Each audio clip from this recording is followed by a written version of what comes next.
큰 돈은 못 벌어도 소소하게 돈을 벌 수가 있어요. 그래서 뭐 크게 뭐 회사를 차려서 대표가 된다면 뭐 그런 직원들 수수료도 받아서 1,000만 원 버는 사람도 있고요.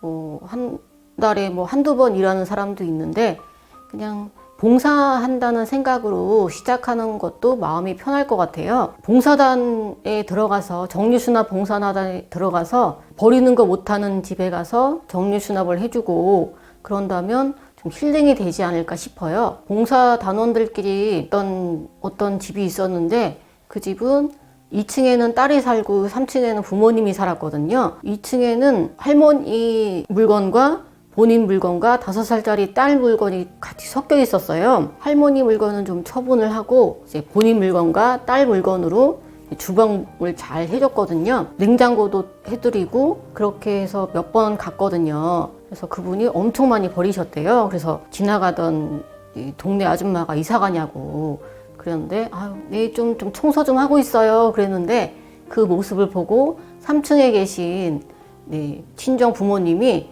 딸이 버렸던 물건의 2배를 버리셨대요. 그래서 옛날 분들이 물건을 버리는 게 쉽지가 않은데 딸의 변화된 모습을 보고 딸보다 더 많이 버렸다는 말을 듣고 너무 감격을 받았어요. 그래서 이 맛에 정리수납 봉사를 하는구나 생각이 들어서 앞으로도 계속 시간이 날 때마다 봉사를 가야겠다는 생각이 좀 들었어요.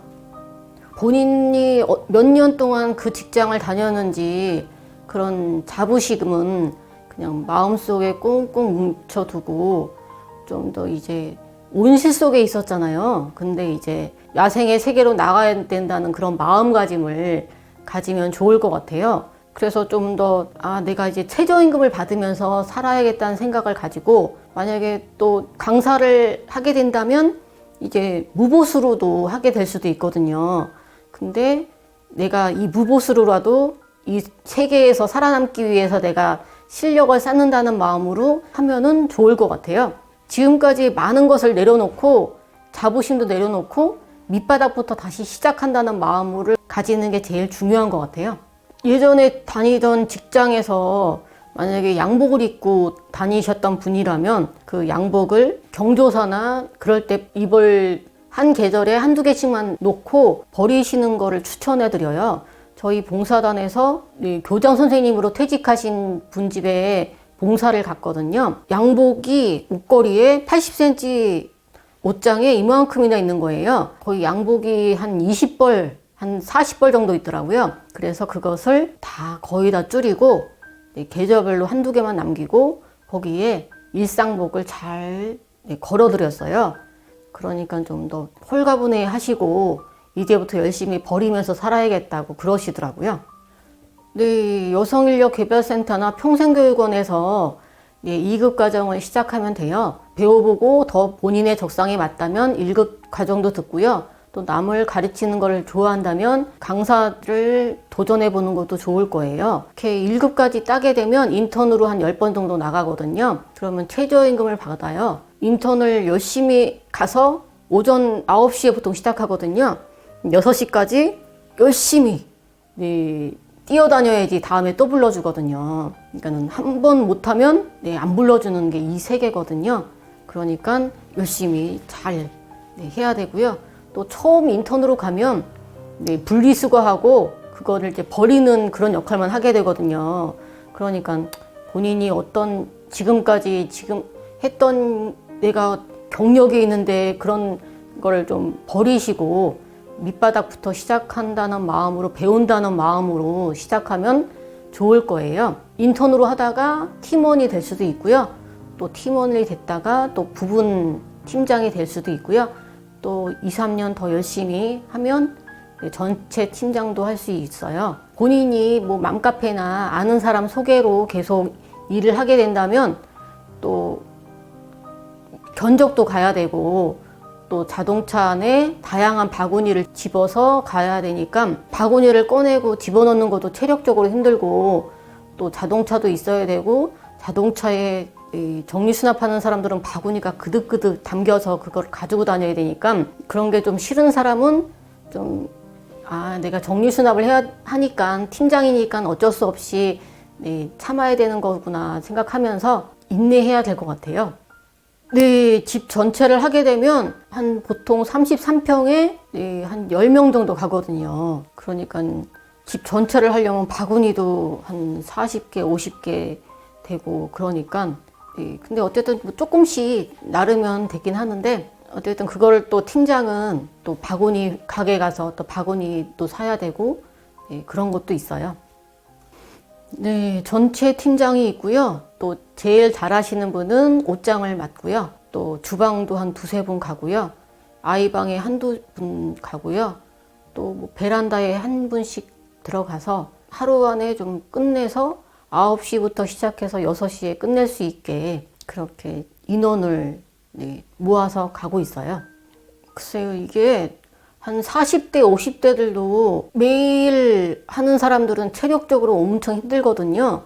한 60대 정도 되시면 일주일에 한 2번 정도 네, 하시는 게 적당할 것 같아요. 그러면 한 100만 원 정도 벌 수 있거든요.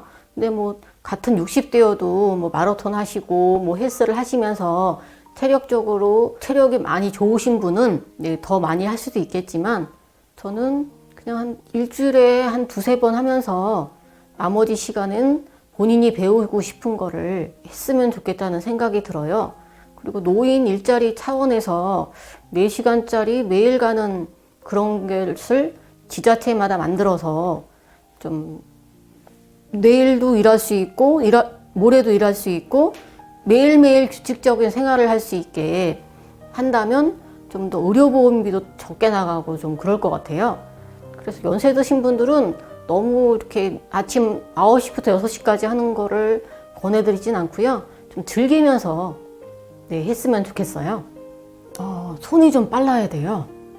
네, 제가 어떤 사람이 이제 1급을 따고 팀장님한테 저를 무료로 써달라고 가서 열심히 일하겠다고 그랬는데 그 팀장님이 요즘 고객들은 너무 깐깐해서 이 사람이 초보인지 베테랑인지 금방 안다고 그런다고 그러더라고요. 깐깐하시는 분은 우리 집이 마루타냐고 왜 초보자들을 데리고 와서 우리 집 물건 상하면 어떻게 하냐고 유리 깨지면 팀장님이 보상할 거냐고 그렇게 얘기도 하시니까 늘상 가던 집에 좀 같이 팀원 인턴으로 가는 거는 가능한데 부족한 사람이면 좀 집에서 네, 많은 시간 좀 옷 접는 것도 많이 연습을 하시고 속옷 접는 것도 좀 연습을 많이 하셔서 이제 전문 용어로 칼각이라 그래요. 그래서 이렇게 딱딱 잘 접어서 전문가처럼 접을 수 있게 집에서 노력을 많이 하면은 좀 인턴으로 많이 써주지 않을까 싶어요. 좀 아이들이 많이 크고 그런 상황에서 좀 무기력해지고 좀 갱년기 우울증도 있다면 현관부터 한번 정리를 해보라고 얘기해주고 싶어요. 현관은 모든 가족들이 이제 들고 나오고 들어오고 나가는 곳이고 좀 변화가 제일 많은 곳이잖아요.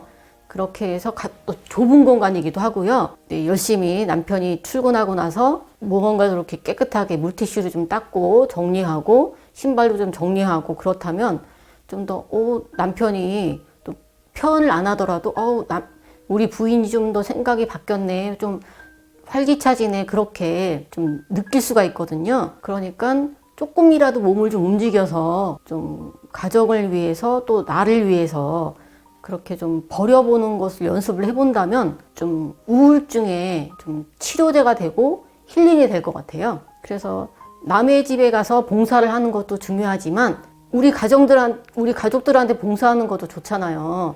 또 내가 살 곳이고 그러면 좀 더 깨끗하면 좀 더 걸레 좀 더 들러서 좀 닦게 되고 그러니까 좀 더 활기차지지 않을까 싶어요.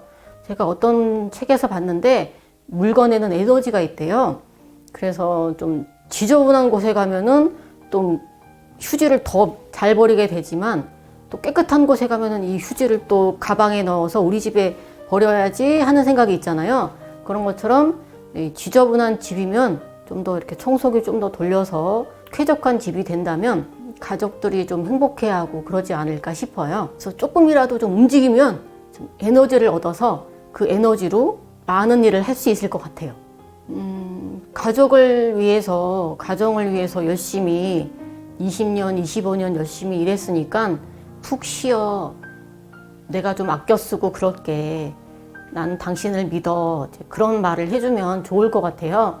그러면 남편들이 좀 더 뿌듯해하고 좀 어깨도 더 펼 수 있고 그런 것 같아요. 사실 가정을 위해서 그렇게 열심히 일했는데 다른 남편들은 얼마를 벌어오고 뭐 어디를 놀러 가고 그러는데 우리는 이게 뭐냐고 말하는 것보다는 이렇게 그렇게 좀 좋은 말로 해주면 좀 더 가정이 화목해지고 남편이 기를 살고 기도 살리고 어깨도 더 펼 수 있지 않을까 싶어요. 돈보다는 서로 아껴주고 좋은 말을 해주는 게 가정인 것 같으니까 이렇게 좋은 말을 해줄 수 있게 연습을 해보는 것도 네, 좋을 것 같아요. 안녕하세요. 너하나의 은퇴학교입니다. 오늘은 여러분들께 특별한 제안을 드리고자 이렇게 영상을 찍게 되었습니다. 자, 오늘 그 특별한 제안은 바로 이런 겁니다. 우리가 50대 살다 보면 네. 사실 참 속에 답답한 일들이 많아요. 그런 이야기를 함께 나누어 주실 분들을 모집하려고 합니다. 네. 살다 보면 일단 50대쯤 되다 보면 직장에서 직장 상사하고의 갈등 문제, 그렇죠. 남편하고의 갈등 문제, 네. 시부모님하고의 갈등 문제, 네. 자녀들과의 갈등 문제, 친구 사이의 갈등, 속 터지는 일들 너무 많거든요. 네. 하지만 우리는 사실 그 얘기 못하고 살았거든요. 그렇죠. 그런 이야기를 들려주면서 누군가의 얘기를 듣고 네. 누군가가 또 공감을 받을 수 있고 네. 누군가가 위로받을 수가 있거든요. 그런 이야기를 함께 나누어 주실 분들, 여러분들을 모집하고 있습니다. 누구나 다 여러분이 갖고 있는 그 작은 이야기를 듣고 정말 한 사람의 인생이 바뀔 수도 있습니다. 여러분들의 의견 마구마구 기다리고 있겠습니다. 신청을 하실 분들은 아래 이제 링크 그렇죠, 누르시면 링크. 양식이 있거든요. 네. 그걸 써주시면은 은퇴 전략가님께서 직접 전화를 하셔가지고 그렇죠. 통화를 하시면 됩니다. 네네. 네, 저희 그렇습니다. 은퇴학교 많이 사랑해 주셔서 감사하고요. 앞으로도 많이 좋은 컨텐츠로 음. 찾아뵙도록 하겠습니다. 고맙습니다.